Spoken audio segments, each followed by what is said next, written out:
glad that you can come here. This is Autism in the Black community. Put your hands together for yourselves.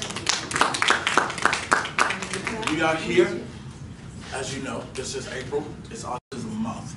And I wanted to do something. I was having conversations with a whole lot of people, Bridget included, and other people, and I was talking to them about autism. Most people that are not here, if they have children with autism, they couldn't make it.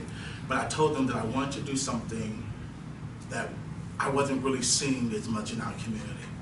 And so it really dawned on me, I need to do something, not just Autism Speaks, because that was the beginning of what I was calling it. And I realized I don't want to get sued, because there's something I already called Autism Speaks, so let me be more original. And so I thought about autism in the Black community. And I tell you, since February, it's been overwhelming, only because, as y'all know, I don't do anything really serious. The serious that I've gone is suicide, which was last year. And so taking on this has really been a challenge, but it's been a good challenge because I've learned a lot. I've educated myself, and Ms. Tori has thoroughly educated me. I think I said some type of word and she was like, no, it ain't that, it's called this. And she'll get you in a heartbeat, but it's good when you have someone, because you want to uphold the dignity of what it is and not just talk because you hear other people saying certain types of words. And so Autism in the Black community, I did a little presentation and I want you to hear it. Benjamin. Pervasive development disorder. Basically, a brain that is not wired for social interaction and communication in the same way. It is not retardation, as that is solely based on intellectual functioning. And people with autism can have average to genius level intelligence. It is not a mental illness, which is more of a neurological disorder. Autism is a disorder that causes children to lag behind other children in terms of speech, behavior, and the way they develop, as well as dealing with everyday tasks. Common early warning signs are noticing your child seems to have trouble with hearing you or talking to you. It can be diagnosed at as early as 18 months. But it's easy for it to go undetected because the aggressive, hyper-eccentric behavior and habits related to autism can easily be viewed as misbehavior. Autism rates among African Americans are the same as rates among Caucasian Americans. But African American children are often diagnosed with autism at an older age, missing potential years of treatment. According to research, African American children with autism are being diagnosed almost 2 years later than children of any other ethnic group, holding up their treatment and in turn, their quality of life. The average Caucasian child is diagnosed around 6 years old, while African American children are not diagnosed until they're almost 8. It may only seem like a small difference in time, but early treatment is the key to reducing the challenges parents stand to face ahead. It's been found that though most Black parents start asking their pediatrician questions around 2 years of age, they're usually brushed aside and told that the child will be fine or they are just late bloomers. Raising a child with autism can be difficult for anyone. However, in the Black community, there are additional challenges that may affect us. Although early intervention is key, African American children with autism are 1 to 2 years older than Caucasian children. We are here today to gain information and education about autism in the Black community. We are here to get rid of the word taboo when it comes to autism. Thank you for being here today. Enjoy. So, just researching that alone was mind-blowing. Very mind-blowing to see the difference between our culture, our community, versus another ethnic group. And before I go into all of that, I want to introduce the panel. All of these lovely women and young men were definitely sought out individually, personally, and I knew for a fact, I actually researched this lady online, That's how much I was looking for someone that represented our culture. And so I'm going to announce Dr. Thelma Tinney. Put your hands together for her. She is a family and marriage counselor, and she deals with autism as well. Can you tell us in what way? I have a 7-year-old son that was diagnosed actually at 6 months with PDD, pervasive developmental disorder. I could say I was lucky in the sense that the pediatrician I had chosen before he was even born happened to be a gentleman with pervasive developmental disorder and high-functioning autism. So at 6, when my son was 6 months, when he told me he believed my son had Asperger's and explained exactly what PDD was, I went through all the same things that some parents go through: the denial, the guilt, the how could you know, he's only 6 months. I struggled for 6 months, but when he was 1, I said, okay, what could this hurt? What if he does have what this pediatrician is saying he does have? And then began the journey with neurologists and testing and formal testing with Fiddlers and early steps. And he was formally diagnosed before he was 16 months old with autism. Again, that began lots of research for me on autism. What would be the best things to help him? How could I make sure that he's getting the best services he can? And I read that it's possible, if they do have high-functioning autism, to outgrow the diagnosis. So then that became my mission, to have him outgrow. What do I need to do? If this is possible, he has made lots of progression. Sometimes he regrets.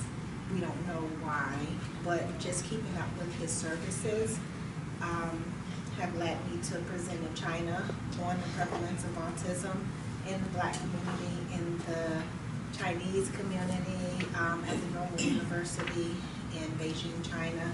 So just getting the word out there that this does exist and everyone with it is different, and learning their differences and being able to help them is all we basically can do as a community. So as part of my nonprofit, not only do I do therapy and early sex education and work with autistic persons, I have children diagnosed with autism that I work with as young as 3 and as old as 19 personally. Just working with them, working with the family, helping the family struggle with depression, anxiety, guilt, normalizing their situation, letting them know that they're not alone and we can come together to help each other. And the main thing we can do is educate about our own individual triumphs and struggles so we can help others overcome them. Awesome. Now, this young lady, I went to Google and I said I need to find someone that represents our culture, and I saw something that said Autism in Black. And I was like, what is that? I know I ain't rip off nobody else's name. So I went to it and I saw her and I said, this is someone that is literally taking the initiative to do every single thing possible for our community. And it's called autisminblack.org. Can you explain your organization for me, please? Miss Marie Pierre Davis. Maria Davis. Davis Pierre, I'm sorry. Go ahead.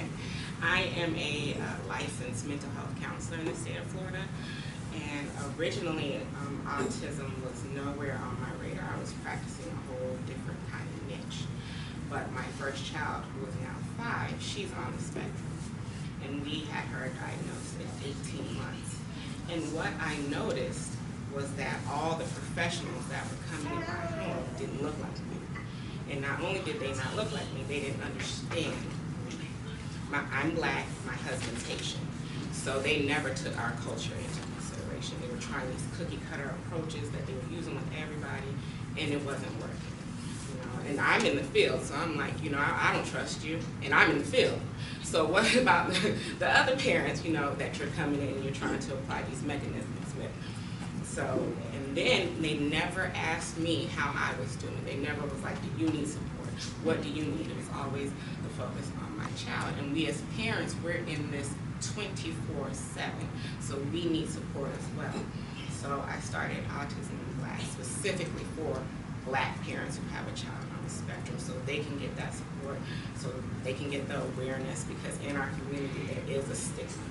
I mean, my husband is a physician, and when I told him, I think our child is on the spectrum, he was like, no, she ain't. I was like, I think no, she good, she good. Like, no, I think something's wrong here. Go to the pediatrician. No, I think she's fine. So it was a lot of advocating for her to even get her that diagnosis. And we need to know that just because one professional says no, we know our child more than they do. So you have to continue to advocate. So again, that's what Autism in Black is for. Now, we have two parents on the panel specifically here for their children. And these two I know personally. I've grown up under them, and I've grown to love their kids even more. And the first person I'm going to introduce is Miss Bridget Brownberg. I don't know if she... Bridget, my Gemini twin, and her lovely daughter, my sweetheart, Miss Two. Bridget, can you just tell us your journey? Okay, I'm Bridget. This is Dantasia. Everybody knows her as Two. Dantasia was at, she's 4, but she was actually diagnosed maybe November. So that's not too long ago, maybe like 6 months. But although she wasn't diagnosed till 6 months ago, I noticed some things when she was about maybe like 1.5. And I thought maybe it was because she wasn't in school. You know, my mom kept her until she was 2, so she started like preschool at the age of 2, and I shared my concerns with the pediatrician, and of course it was like, oh, it's too early for the, you know, maybe she might not say mama or daddy right now, or, you know, to me, her vocabulary was like minimum 3 words, and sometimes you'll hear it, and then maybe like 3 months later, you'll hear it again. Or maybe she'll have like 5 words in 1 week, and then you won't hear those words anymore for about another 3-4 months. So it was an ongoing process. Yes, it was kind of, it was overwhelming.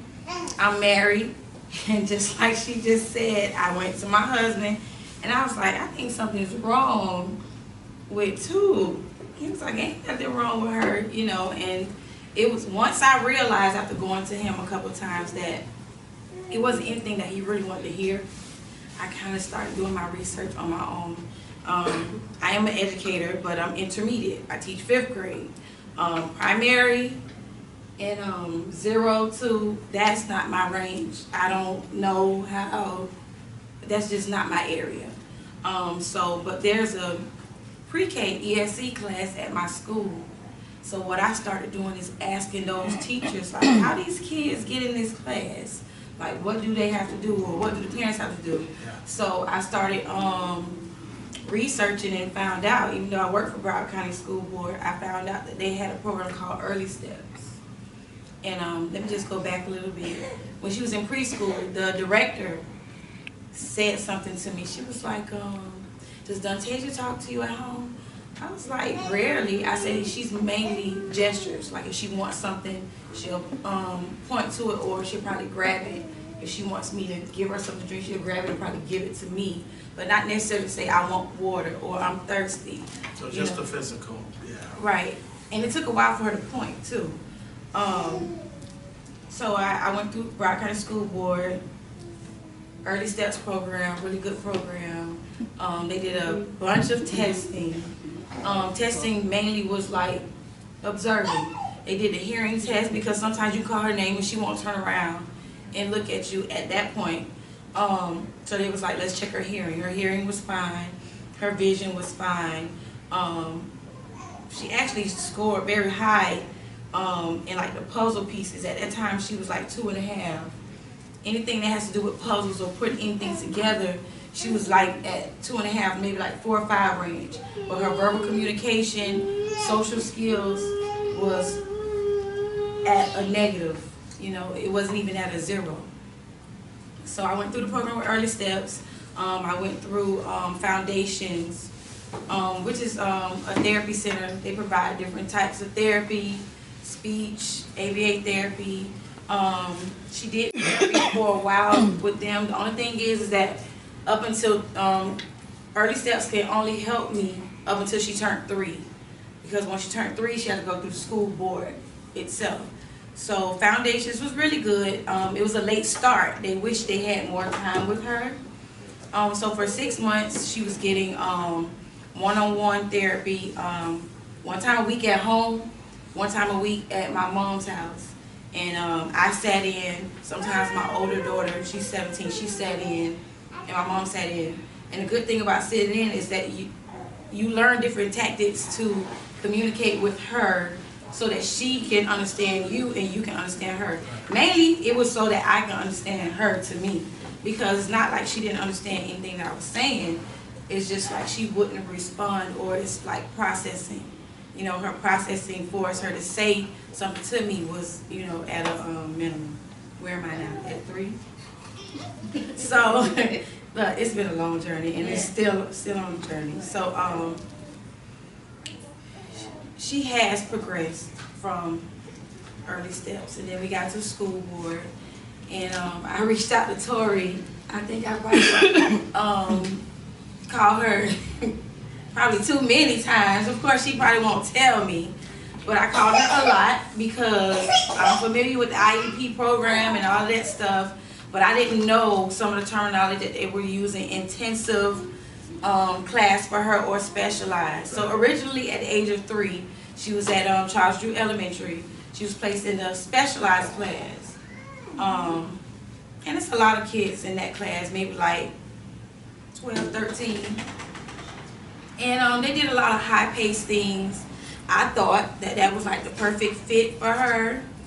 And then after half a year, I was like, no, maybe she do need to go into intensive class. So maybe that was probably like on my part. You know, I had my reasons why I didn't want in that class. It was probably more so personal than, you know, on a professional level, why I didn't want her in there. But eventually another teacher was in that particular class. She went in the intensive class.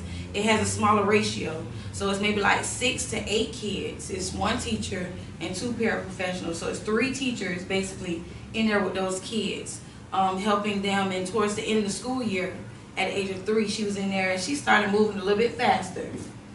She's 4, she's still in that class. That program is for 3 years old and 4 years old. So she's still in that program now. She's doing fairly well. I haven't seen her regress too much lately. You know, I always listen for new words. One thing I noticed about Dantasia, she learns by rhythm, by music, anything animated. Most people don't realize she has autism unless I tell them, and 9 times out of 10 I probably won't say anything. But I learned the difference between her, the level where she is on the spectrum. Her processing skills for his verbal communication is low. Articulation is not the issue for her, although Broward County does offer. I asked for speech for her, so she does get pulled out twice a week for speech. I watch her look at a movie one time, she watch it the second time, and she's word for word. I mean, in a proper manner, like pronouncing every syllable. But then if you ask her how she's doing or what's wrong or what do you need, she might not say anything. So articulation is not her issue, it's more so processing. I'm still learning. I'm even taking classes so I can better help her.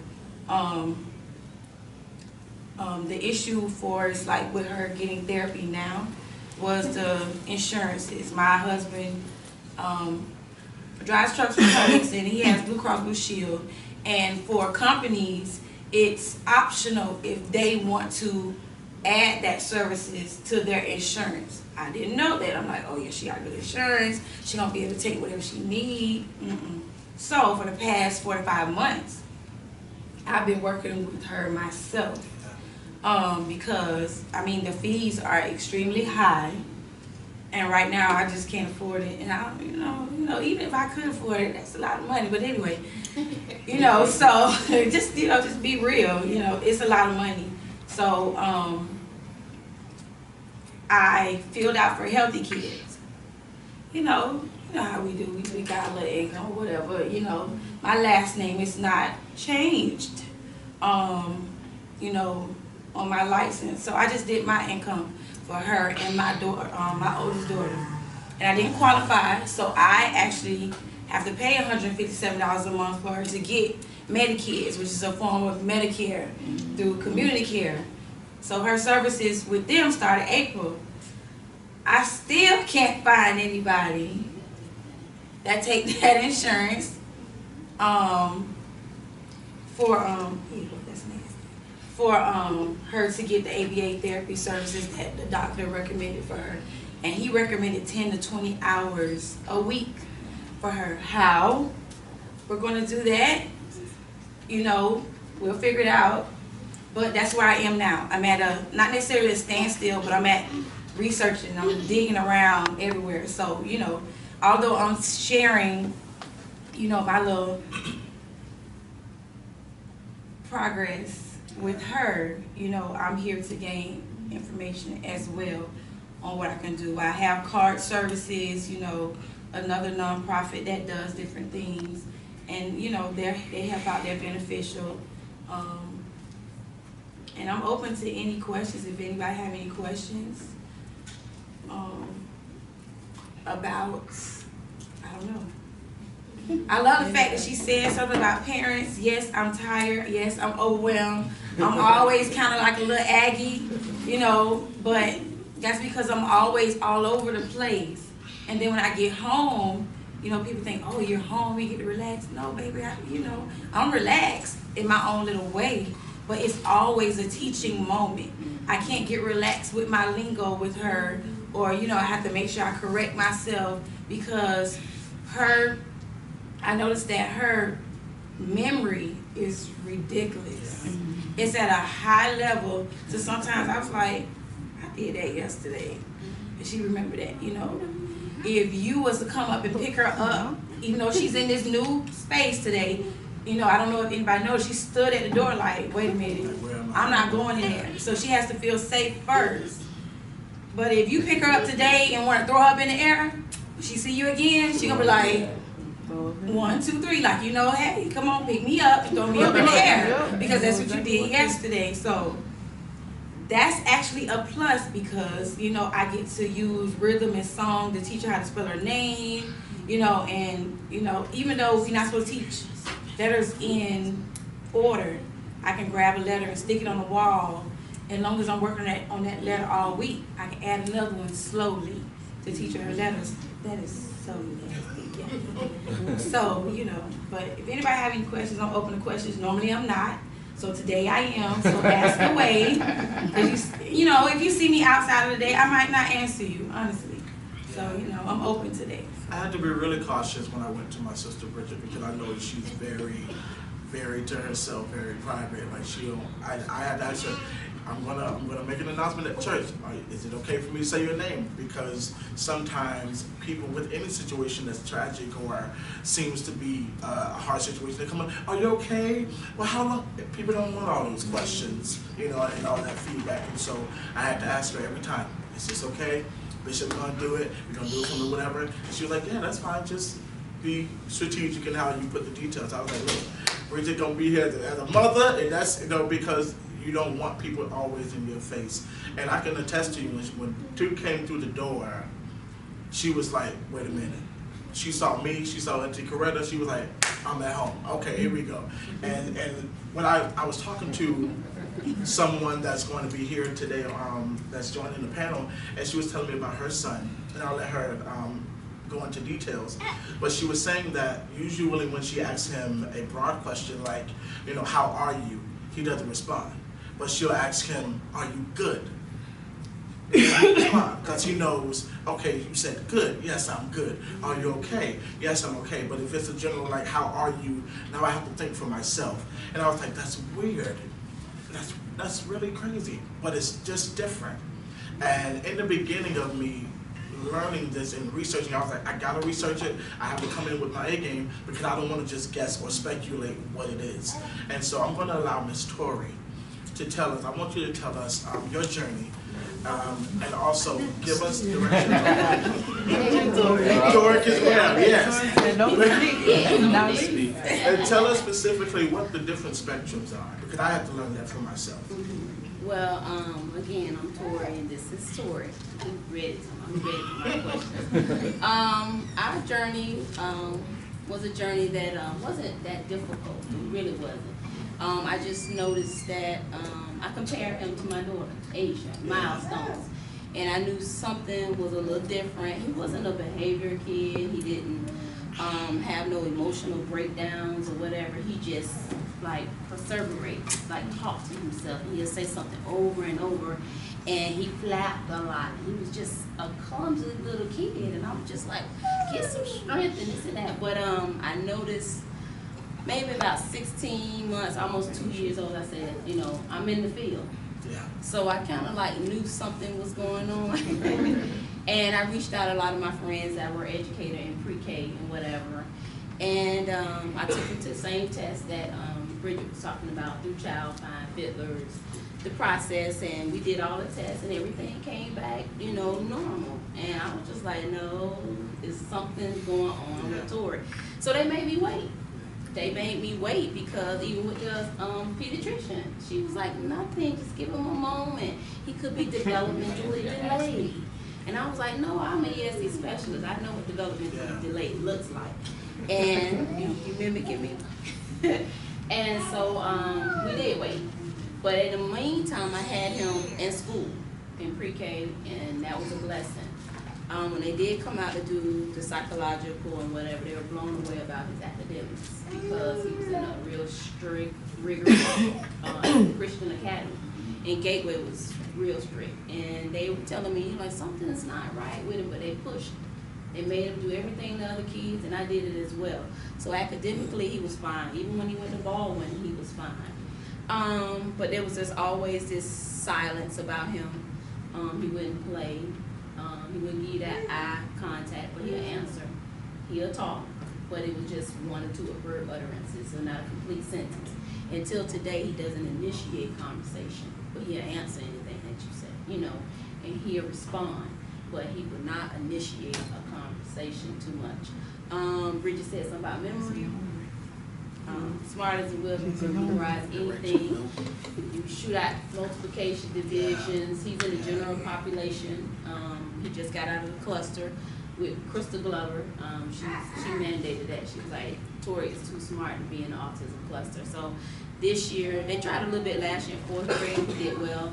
This year, he's in the regular class, doing regular curriculum, and maintaining the C average, but an A and math. So he's doing good. You want to say something to him about who you are?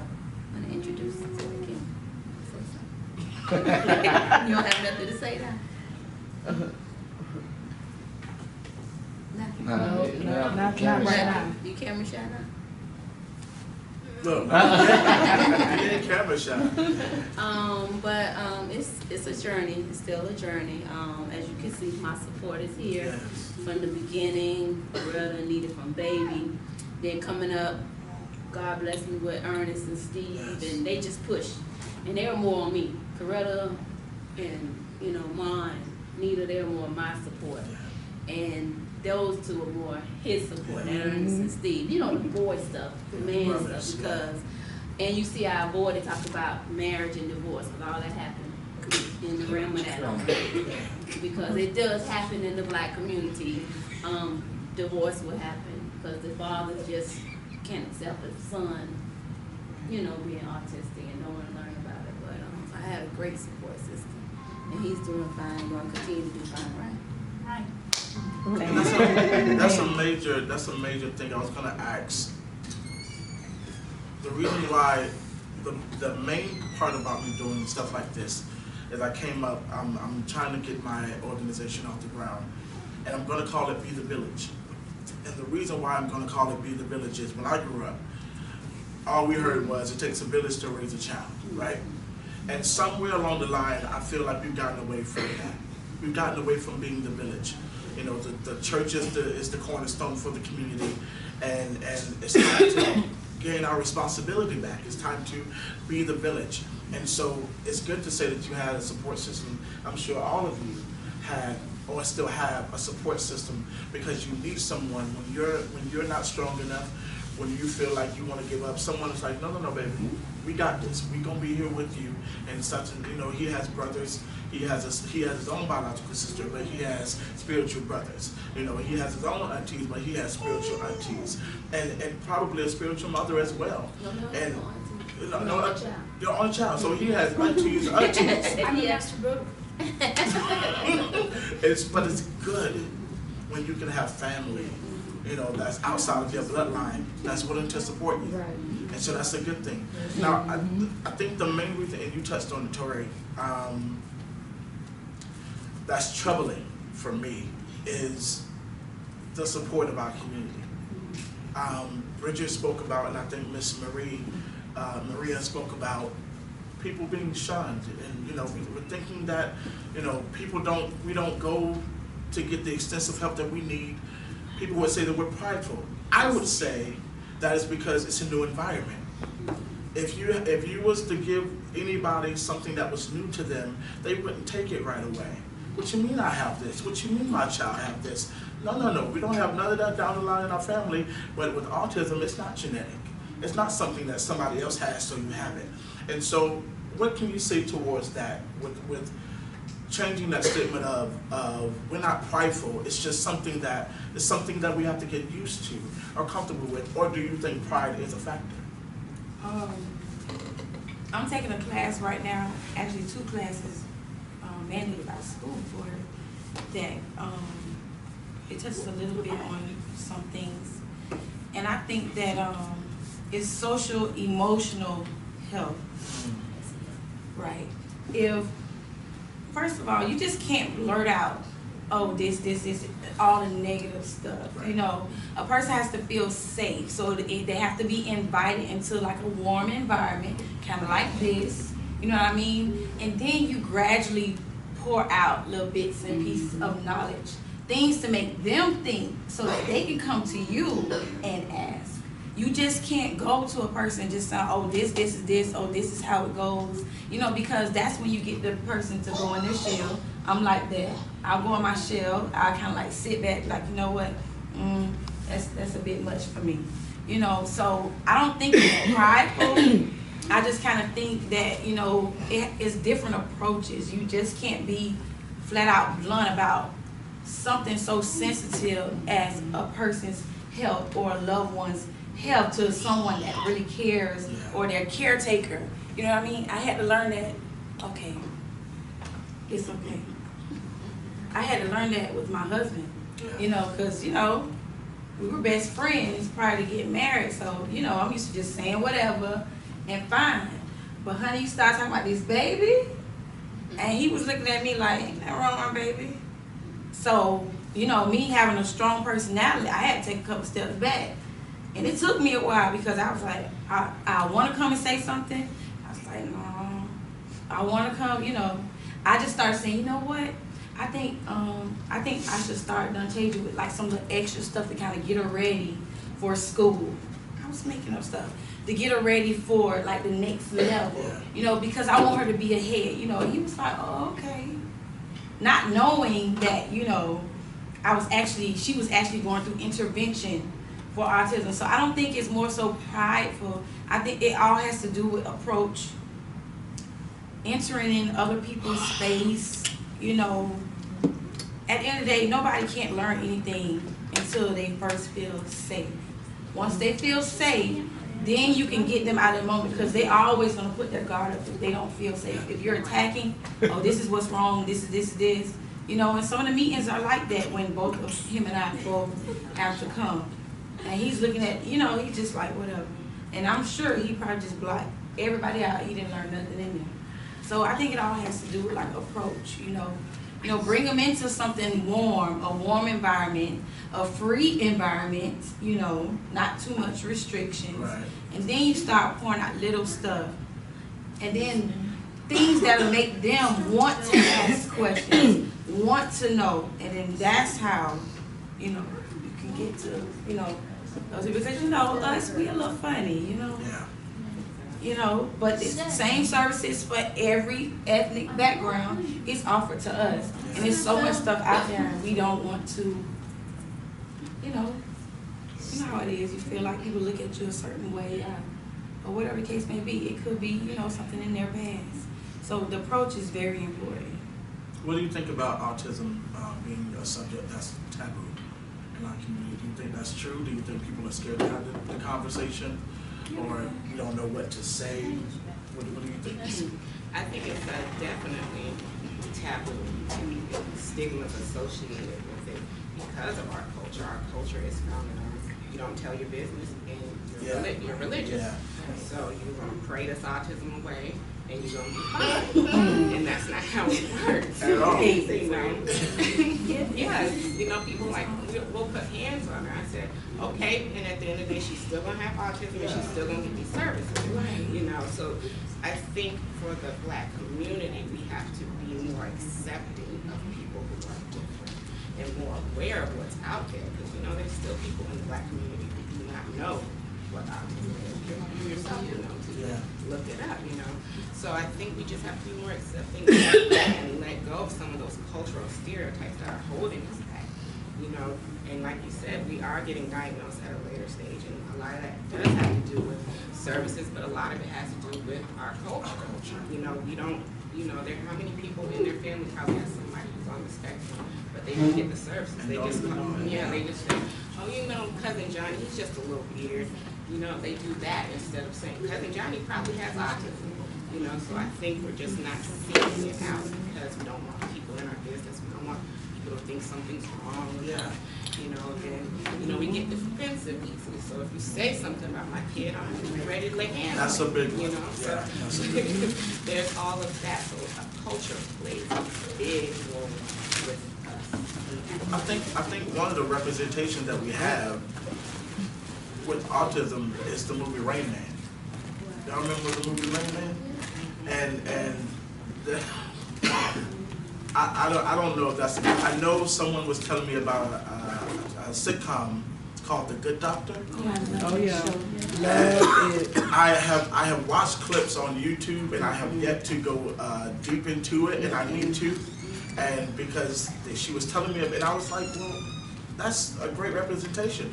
People, autistic people are people in general. They can be professionals. They can be lawyers and doctors and whatever it's not a restriction on education. It's just a different way of learning. So you have to, when Bridget was talking, for both of you, y'all have older children besides Tudor and Tori. And so does it teach you patience more so? Like, okay, I can't really do with you what I did with. Definitely. Yes. How so? I'm always on the go. Yeah. I'm just always on the go. I always have something to do. And I have to be patient with Dontasia. Morning time is not really like a good time for her. Although she's a routine baby, routines are fine. But when I get her up, try to get her dressed, she might not move as fast as I want her to move. Or she might ball her foot up, don't want to put on her shoes. Or, sometimes I go to work and I'm in the parking lot like 30 minutes because she took her shoes off, she took her socks off, and she's trying to take her pants. Like, she just wanted to take everything off. She want to be comfortable. Yeah. So it actually taught me, like, okay, although I have a plan to be somewhere at a certain time, it's 2 hours, I try to broaden the window. It may not go that way. Yeah. So honestly, it looks like I'm moving slow at home, but I'm actually just kind of pacing myself so I won't get irritated, because you can't beat her you know, you can't beat it out of her. Like, girl, put them shoes back on. No, it's not gonna work that way. You know, first I tell her, hey, we have to put on our shoes. Or if she start to like tense up, I have to tell her it's okay. Sometimes she might say it back to me, it's okay. But I have to keep saying it until she relaxes. It can take anywhere between 30 seconds to 30 minutes. Okay. You know, yeah. Like I have to tell her that. And at first, I'm like, I don't know. I don't really have that much patience. How I became a school teacher, I don't know. Yeah. But you know, my patience are short. I have them now because now I have to, you know, deal with my own.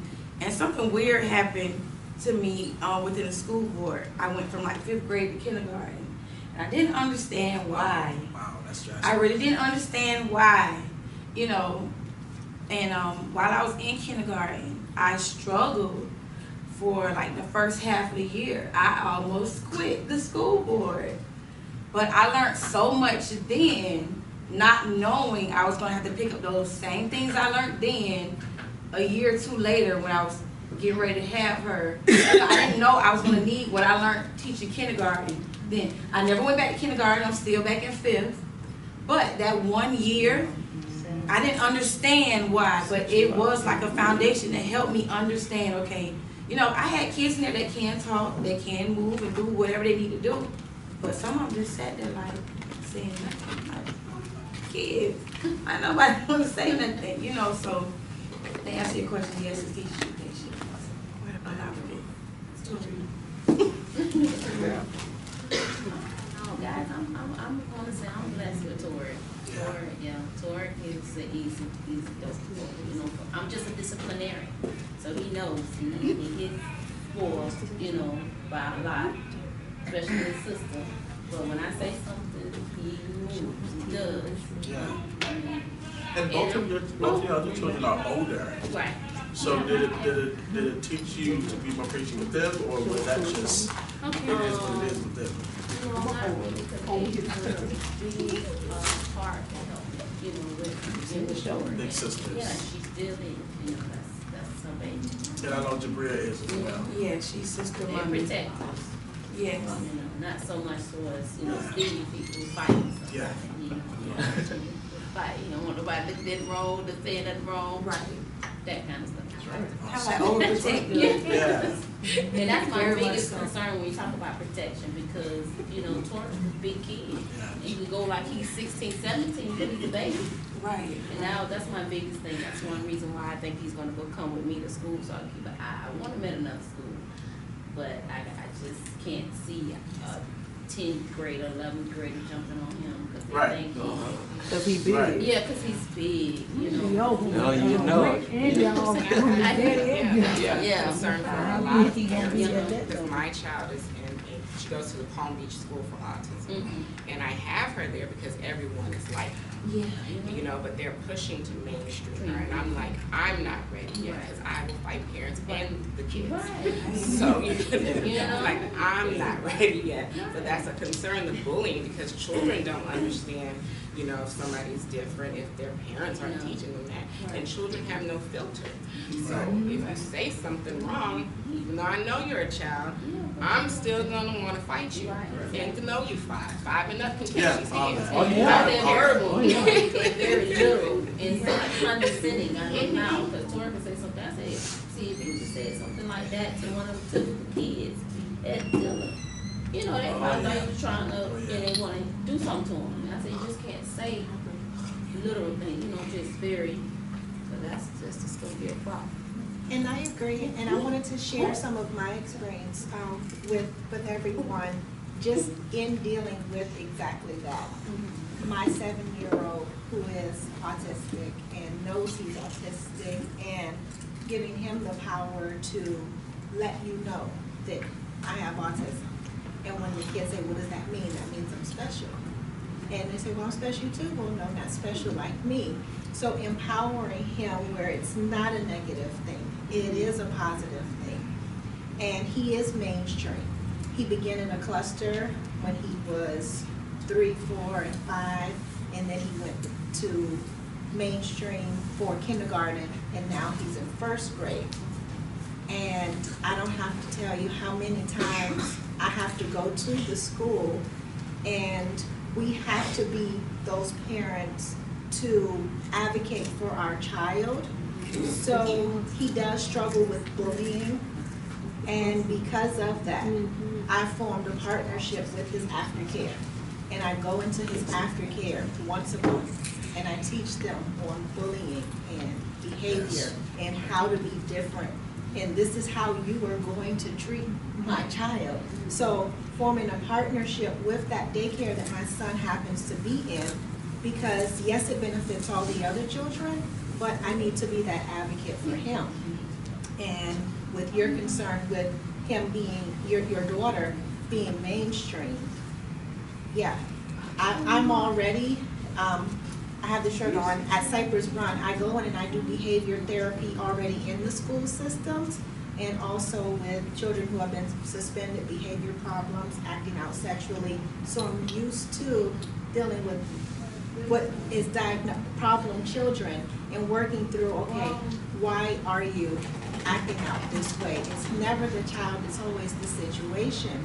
So I go into his school monthly as well, and I talk to the kids. And when something happens, he comes home every day with the report. This person called me stupid, this person said that, this person did this, and we have to process that. Is it true? No. Okay, well, they're being mean. He said, okay, well, he's become an advocate for himself. This happened for me today. Can you send the teacher an email? And he has me sending out emails to everybody who does anything wrong to him. I told the teacher this, she didn't do anything. Mommy, can you send an email? So, okay, it's not disappeared. Carter would like for me to send an email. And as I'm articulating this email, he'll read it. Okay, you need to add this, you need to do this. So teaching our children to be advocates for themselves as well. And then going on those field trips. Again, he's not gonna go on a field trip unless mom is there, because I need to be there to protect him. I'm a strong disciplinarian, just like mom here on the end, and he does well with structure. His teacher, there's no structure in the classroom, so he's all over the place. And like you say, when I say, well, he doesn't do this at home, they kind of look at you funny. Well, and I, this is what he needs. He doesn't do it in aftercare because he's in a Taekwondo, very structured discipline aftercare. So with structure, I do believe they thrive better. But when you have this bully, again, they thrive with that. So he came home. Oh, mommy, you need to give me $20. Why? Because so-and-so said they want $20.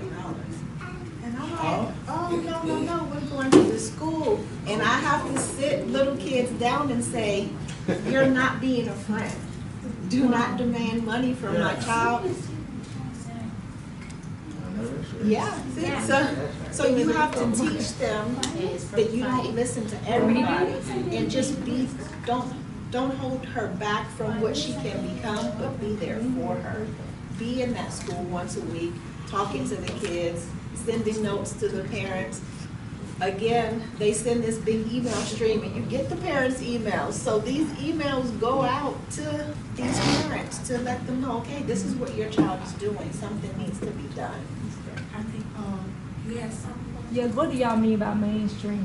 Y'all say mainstream. Put them in Regular class. class. Oh, Regular yes. class. So when the child is diagnosed with autism, there are cluster classrooms where the ratio is smaller. Okay. So they can get more individualized attention.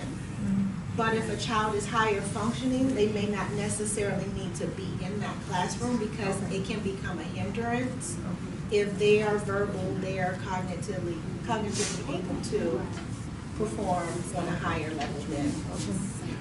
I have a, Okay, I'm gonna give you my situation. I don't know if it's a question. I don't know. Let me just say this. Right now I'm going through the process because she is 4. She's going to kindergarten in August. I scheduled an appointment with my principal because I work at that school that she goes to. And I do not, my school does not have a cluster for kindergarten and up. But I do not want her in a cluster class that has kids on the spectrum that are aggressive, because she see a behavior, she's gonna reenact that behavior, and it's gonna take me a long time to get rid of that right there. So right now, I'm in the process of going back and forth and advocating for her, because I want her in a mainstream kindergarten class, which is quote unquote might not be the best fit, so they say, but with a paraprofessional there with her, because you know the school board gets money for your ESE kids, and then they get extra money when they have another diagnosis laid on top of that. So I want her to have a paraprofessional, you know, just to see how she goes. If it doesn't work, I'm okay with putting her in a cluster, but that's what I want. Do you have any suggestions for me? Oh yes, definitely. I have some flyers up here in the front. My cell phone, my office number are on there. You can call me anytime. The school board, again, you know how the school board works, you're there.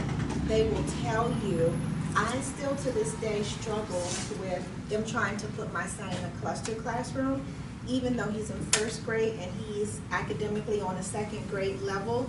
His behavior is an issue for him. However, they don't look at things systemically in context. So I'll get a phone call, Carter threw his shoes at the teacher. Okay, why did he throw his shoes at the teacher? They don't want me to ask why did he do it. So what, and I have to work not to be, well, what did you do to him then? He doesn't do that. So I'll find out, he's sitting at his desk, he may take his shoes off. What is the problem with him taking his shoes off at his desk? It's sensory with him. He may want to be comfortable. So the teacher physically comes, puts her hands on him, and is shoving shoes on his feet. Yeah, he's going to take the shoe and throw it at you now. So they don't look at what led up to the behavior. They only want to throw us the behavior. So they say because he will get violent, only when provoked though, he will not come up and put his hands on anybody. But if you're forcing him to put on a shoe, you're forcing a pencil in his hand, you're forcing a paper, he will lash out. So I have to say, okay, yes, he does have this behavior in context, and you guys need to read the context. And I tell them every IEP meeting, no, you're not putting him in a cluster. And they can't force him into a cluster. You just have to continue to advocate that, no. And it has to be very extreme, where academically she's falling way, way behind the kids, that they can justify saying, okay, this is going to benefit the cluster. But academically, he's okay, so they cannot force him with behavior. Again, I say, okay, well then you obviously need an 8 in your classroom. You need to pull him for services, but it would do him a disjustice for him to go into. And when he was in kindergarten, before he was in kindergarten, when he first became verbal at 4, he told me he didn't want to be in a cluster. And he told me they remember, they know everything. I would say they have eidetic memories. Yes. They can remember everything. And he would come home and say, Mommy, so-and-so pooped on the floor. I shouldn't have to look at that. Why can't they poop it? I shouldn't. He would come home and tell me what he shouldn't have to see these kids doing. And I said, okay. In the next year for kindergarten is when I fought for him to be in mainstream. And it's continued to be a fight. There are advocates that you can have. I'll forward that information to you, where they'll go in and they'll make you aware of your rights. And I'm sure she had the information too. I have an attorney that I still to this day, there are services that he's supposed to have that he does not have, that they keep telling me there's no money for. It's funny. So I've had to file a complaint with the state because they get money for Yes, students they- that's even for her with developmentally. They have her under DD label. Although she has a diagnosis for autism from her neurologist, they have to go through their testing and everything, and that's fine.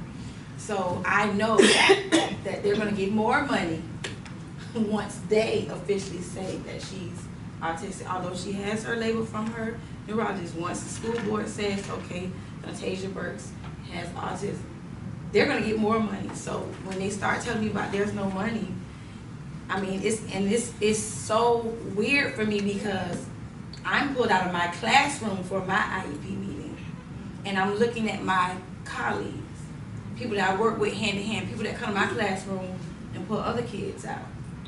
So, you know, sometimes I feel like they're a little that, you know, like, oh, here we go, because I'm in there with my pen and my paper, and I'm like, no, you know, because sometimes they say different things. Oh, she said this, she doesn't speak intelligently. I was like, well, what do you mean by that?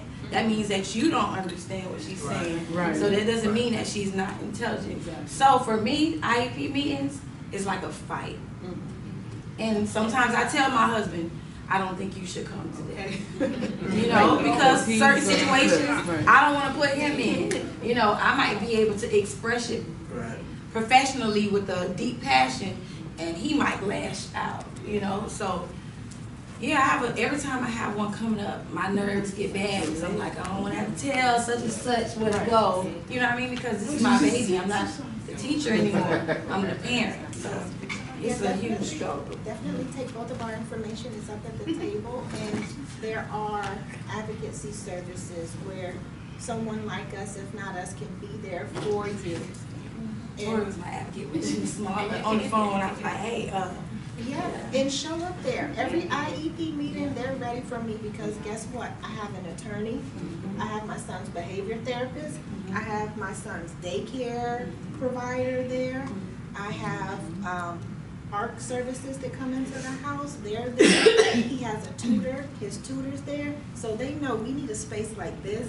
When I come in there for my son's I can bring her aftercare. You can She doesn't do none of that stuff that she does. That they Bring anybody you want, but they don't tell you that because they are very strict and they like to. The school board has a sort of, they don't want to give off that money, so they're going to try to be like, you know, she may not, even though she may need 5 days of speech, they're like, 2 is good. And you have to be like, no, she needs the 5, and you're going to give her the 5, you know. So the school board just likes to hold on to their money, so you have to be assertive and advocate, and they don't tell you your laws. There's special education laws, which I'm sure you know about. So you know, yeah, you know. So they will get tired. My IEPs last 5 hours. We will be there from the last. Been there from 7:50, and school is out, and they're like, Dr. Tenney, and I'm like, no, I'm not leaving. I'm not signing this. We can come back another day. You're gonna put these, and then okay, and then they get to typing and putting it up at the top. But you have to stand your ground and tell them. And even then, they may just type the stuff to get me out of the school. But now, okay, you've typed it, you've put it in there. So I request a review. You can request a review every month if you want to. So when I request a review and nothing has been done, okay, so now my attorney is going to file a complaint with the state, and I let them know it's not a secret. You haven't done what you were supposed to do. You're not taking care of my child. And again, everything is our fault. They make it the parent's fault, and I can imagine what a normal parent goes through who doesn't know. And if you don't know, then you have no power. So education, again, everyone needs to pick up one of these cards. Even if you are the best advocate for your child, just the fact that you can come in there with someone else so they see you're not alone. it makes a difference in how they speak to you. So this is what I'm going to do, because there's someone else that needs your guidance and that needs all of this information, and that has a child, a son with autism as well. Her name is Miss Shanique Lawrence. Please come up and join us over here. Walk all the way in your pretty dress. Come on, let them see you in the camera. And guys, I do have to leave, so I apologize for having to leave early. But again, my information is up in the front. Yes. Tell them where you're going. You're going to another meeting. There's at least 15 of them going on right now. So this is the month for it. Yes, I'm actually going to an event up in Coral Springs where we'll be discussing more about just mental health services for parents with autistic children across the board. Yes. Put your hands together for Miss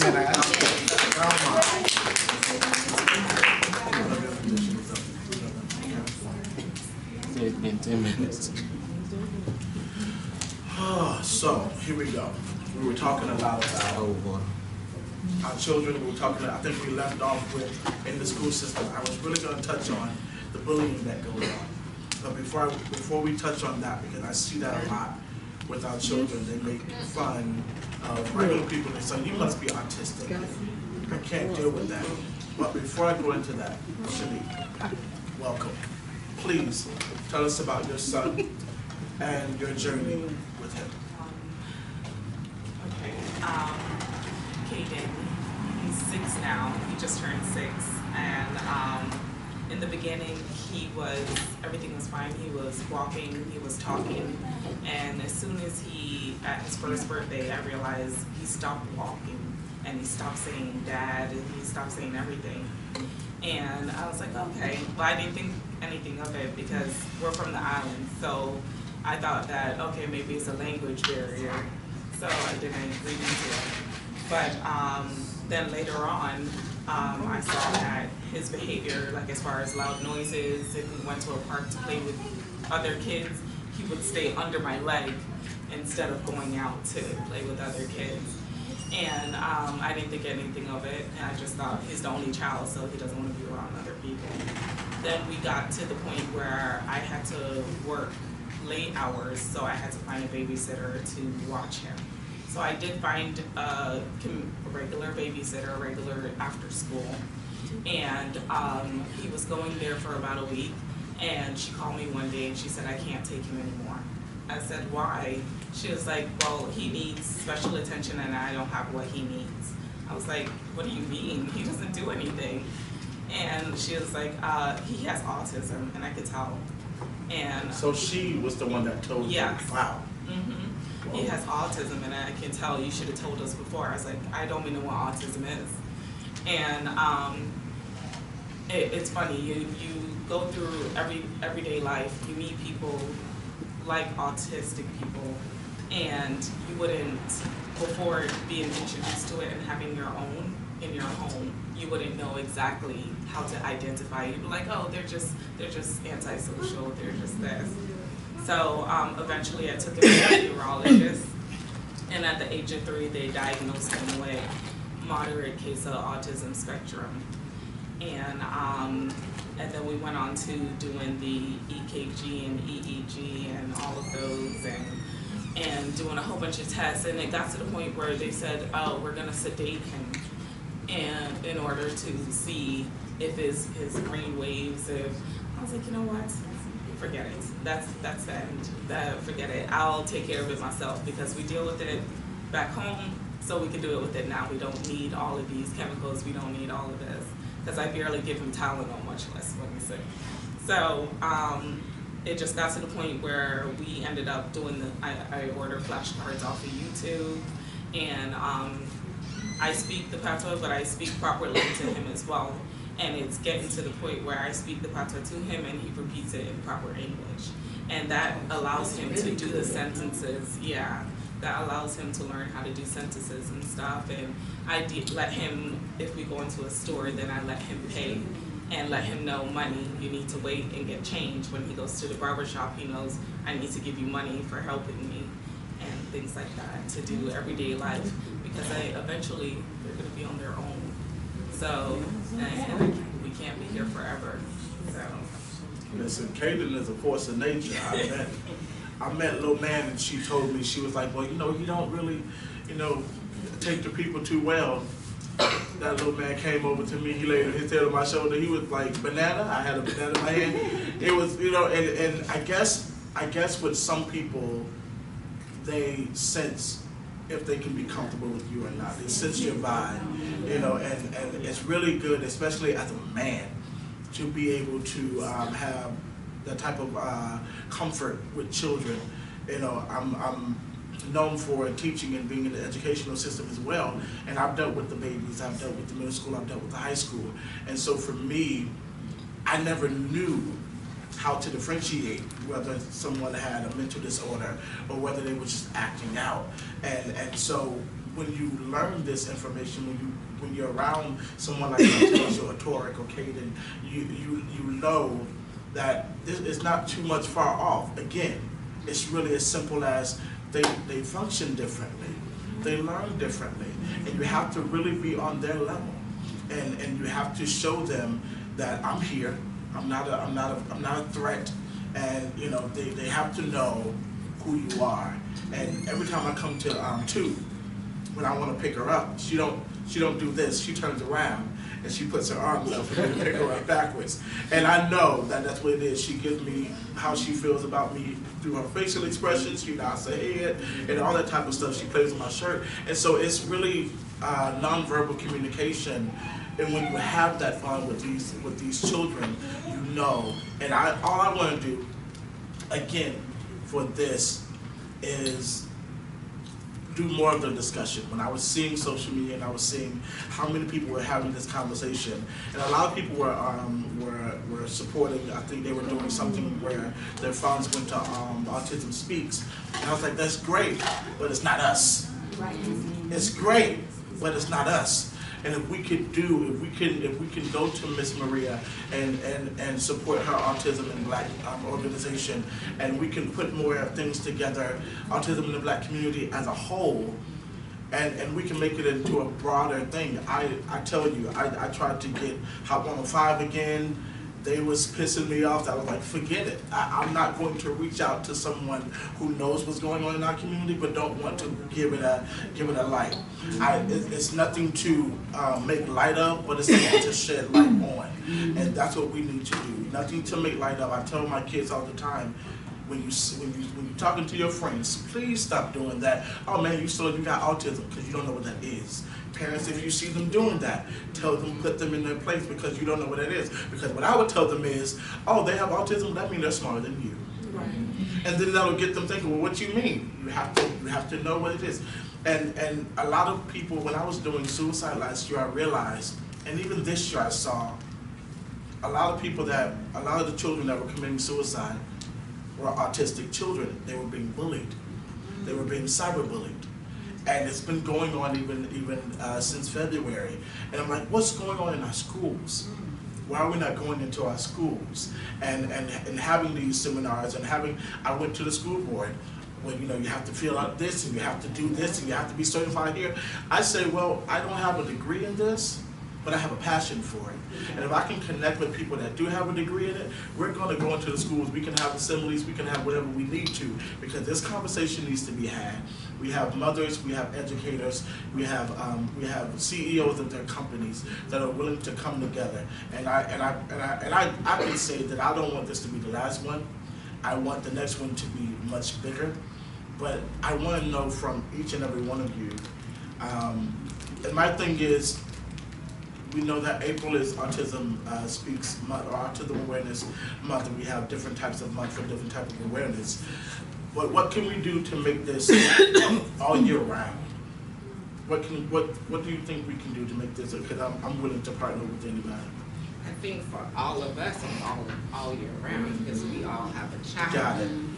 So for us, it's 365. Got it. So I think you could just support us.